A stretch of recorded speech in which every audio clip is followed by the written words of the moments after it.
देखिए ये तो मतलब कि ये जो जनगणना करवाए हैं, जनगणना में इनको लगता है कि हम तोड़ तोड़ कर विभक्त करके पूरा सिस्टम को ख़त्म करके हिंदुओं को पूरा जाति में तोड़ दें। आपने देखा तुष्टीकरण की राजनीति करने में कितना आगे हैं ये। तो आप लोग खुद ही समझिए कि बारिश हो गया, लोग जो है होर्डिंग लगाकर जो है उसको छाता बनाकर वहाँ पर डटे रहे। आप में एक बड़ा संदेश है कि दलित समाज, महादलित समाज भारतीय जनता पार्टी के साथ है। भारतीय जनता पार्टी इस तरह का कई कार्यक्रम करते रहती है, सालों भर कुछ न कुछ चलते रहता है। हम आपका ख्याल रखने वाले पार्टी हैं, लेकिन वो भूल जाते हैं कि दलितों के नौकरी में प्रमोशन में जब आरक्षण की बात है, आरक्षण में प्रमोशन की बात है, तो वहाँ पर वो लोग जब उनको मौका मिलना चाहिए तो ये रोकने का काम करते हैं। वहाँ पर जन्माष्टमी का छुट्टी कैंसिल कर देते हैं, ये जो है छठ का छुट्टी कैंसिल कर देते हैं, ईद का छुट्टी 1 दिन के बदले 3 दिन कर देते हैं। नमस्कार, आप देख रहे हैं एक न्यूज़ 24 और मैं हूं संजीव सिंह आपके साथ। जैसे जैसे लोकसभा चुनाव नज़दीक आ रही है, ठीक वैसे वैसे जो है बिहार में तमाम पार्टियां जो है अपनी वोट बैंक को जो है एकत्रित करने में लगी हुई है। कुछ दिन पहले जो है जेडीयू की तरफ से भीम संसद का आयोजन किया गया था और आज जो है बीजेपी की तरफ से अम्बेडकर समागम का आयोजन किया गया। और इस मौके पर हमारे साथ बात करने के लिए इसी सब मुद्दे पर जीवन कुमार जी हैं, जो कि एमएलसी हैं बीजेपी के। सर जी, आज जो है अम्बेडकर समागम का आयोजन किया गया था, लेकिन बारिश हो गई, सब कुछ इधर उधर हो गया, फिर भी लोग डटे हुए थे। क्या ये संदेश देता है जो दलित वोट बैंक है वो आप लोग के साथ है?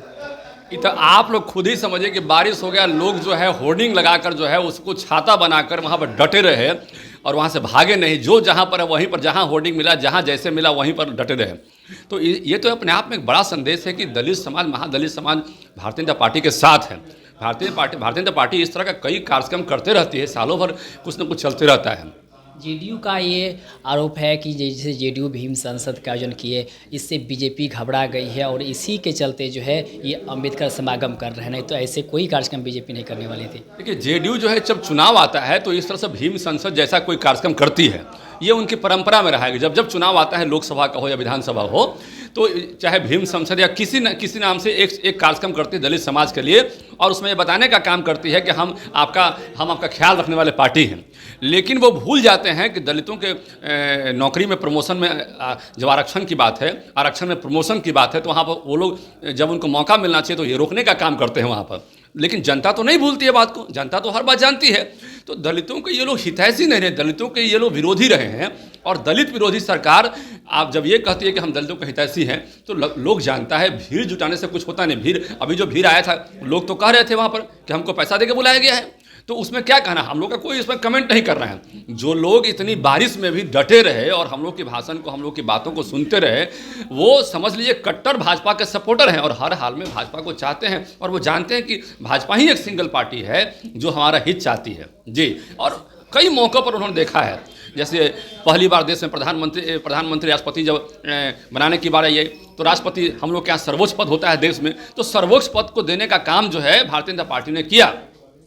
आदरणीय रामनाथ कोविंद जी के हम घर गए हैं, उनके घर में जाने के बाद महसूस हुआ हमको कि ये बहुत सिंपल परिवार से आते हैं और उनको राष्ट्रपति के पद पर सुशोभित किया गया। पढ़े लिखे हैं, बहुत विद्वान आदमी हैं, और एक विद्वान आदमी को उस पोस्ट पे बनाया गया, उनको पद दिया गया। ये बहुत बड़ी बात है, इसलिए बनाया गया ताकि देश में संदेश जाए कि पढ़े लिखे लोग जो है और भी आगे बढ़ने का काम करें और दलित समाज अपने आप को कमज़ोर नहीं समझे, क्योंकि भारतीय जनता पार्टी उनके साथ है। और जब भारतीय जनता पार्टी उनके साथ है तो दलित समाज का हितैषी जब उनके साथ है तो उनका विकास को रोक नहीं सकता है।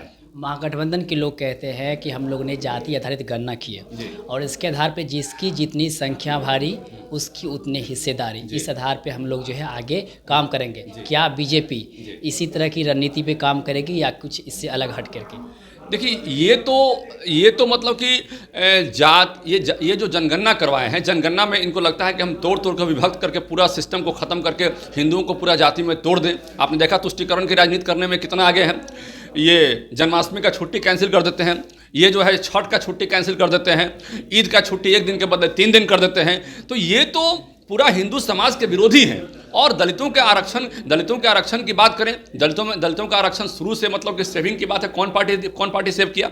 जब नरेंद्र मोदी जी की आदरणीय सरकार बनी हमारी देश में, तो उन्होंने स्पष्ट कहा कि दलितों का आरक्षण कोई मार नहीं सकता है और जितना दलितों को आरक्षण मिला है वो हमारे रहते रहते कोई छीन नहीं सकता है, वो बरकरार रहेगा। तो हमेशा उनके सेफ्टी गार्ड के रूप में आदरणीय नरेंद्र मोदी जी खड़े रहे और आप जान लीजिए कि उनके हितैषी के रूप में खड़े रहे। अब एक बात मैं बताना चाहता हूँ, 3.5 करोड़ से अधिक प्रधानमंत्री आवास योजना में घर बने हैं, 80% से ऊपर घर किसके बने हैं? दलित समाज के बने हैं। तो आपने तो लंबे समय शासन किया, आपके गठबंधन के लोग जो है कांग्रेस में थे, राजद है, ये लोग शासन में लंबे समय तक रहे, किसी न किसी 32-33 साल ये लोग सरकार के कुर्सी पर रहे। कुर्सी कुमार जी की हम बात करें, अब तो खैर वो अब उनका दिमाग काम नहीं करता है, बहुत बीमार रहते हैं, अब तो कुछ उलूल जुलूल बयान देते हैं, तो उनकी बात अब करना, उनके तो पार्टी में भगदड़ मचने की स्थिति है, उनकी बात क्या करें। लेकिन आरजेडी की भी बात कीजिए आप, तो आरजेडी की भी स्थिति इतनी है कि जब वो भी सत्ता में रही तो उस वक्त दलितों का सम्मान नहीं की। आपको याद होगा पहली बार आरजेडी का कुर्सी बिहार से कब छीना गया? 2005 के पहले। तो उस वक्त लालू जी और रामविलास पासवान एक साथ लड़ रहे थे चुनाव, लेकिन रामविलास पासवान जी को उन्होंने तवज्जो नहीं दिया। देश के एक बड़े दलित समाज के नेता का उन्होंने तवज्जो नहीं दिया, उनका तिरस्कार किया और उनको दूर दुरा के भगाने का काम किया। और इसके कारण लोग उनको अपराध का ग्राफ बढ़ाने में उनको जो है उनकी भूमिका सुनिश्चित कर रहे थे। वो जानते थे कि ये अपराधियों को मदद करते हैं, अपराधी राज आ गया है बिहार में, लेकिन रामविलास पासवान जी रहेंगे तो यहाँ पर हम लोग का ठीक रहेगा, बिहार ठीक से चलेगा। लेकिन गद्दी के जब बारी आई तो उन्होंने कहा कि नहीं, गद्दी रहे चाहे नहीं रहे, लेकिन हम दलितों का सम्मान नहीं करेंगे, हमको वोट बैंक चाहिए, तुमको हमको समर्थन करो, हम गद्दी पर बैठेंगे। तो आपका बर्दाश्त कहाँ हुआ? न जदयू को बर्दाश्त हुआ। जदयू को जब राज्यसभा भेजने की बारी आई रामविलास पासवान जी को, उन्होंने राज्यसभा भेजने में अवरोध पैदा किया, तब भारतीय जनता पार्टी ने अपना सीट देकर उनको भेजने का काम किया। हिंदुस्तान में मैं बात करता हूँ, पूरे भारत में बात करता हूँ कि पूरे भारत में एक बड़े दलित नेता का नाम बताइए जिनकी राजकीय अंत्येष्टि हुई। पूरे भारत में रामविलास पासवान जी जब मरे तो उनका राजकीय अंत्येष्टि हुआ और पूरा देश देखा, लाइव प्रसारण हुआ था, पूरा दुनिया देख रहा था कि एक दलित समाज के नेता का राजकीय अंत्येष्टि हो रहा है और पूरा देश में शोक मनाया गया। दलितों का हमेशा सम्मान किया है भाजपा ने, चाहे वो राष्ट्रपति पद देने की बात हो, गवर्नर पद देने की बात हो, चाहे और किसी मामले में बात करें हम, उनको रोटी कपड़ा और मकान में हम जो है मानते हैं कि मकान एक आवश्यक चीज़ है। और मकान जब देने की बारी आई तब उसमें 80% दलितों को मकान देने का काम किया। आपने तो रोटी कपड़ा और मकान जैसे बेसिक चीज़ों का भी ध्यान नहीं रखा। आपने कहाँ ध्यान रखा उनका? अभी 3 राज्यों में चुनाव हुआ है, अभी छत्तीसगढ़ चुनाव हुआ, मध्य प्रदेश चुनाव हुआ, आपने देखा राजस्थान में चुनाव हुआ, वहाँ किसके अधिक वोट थे?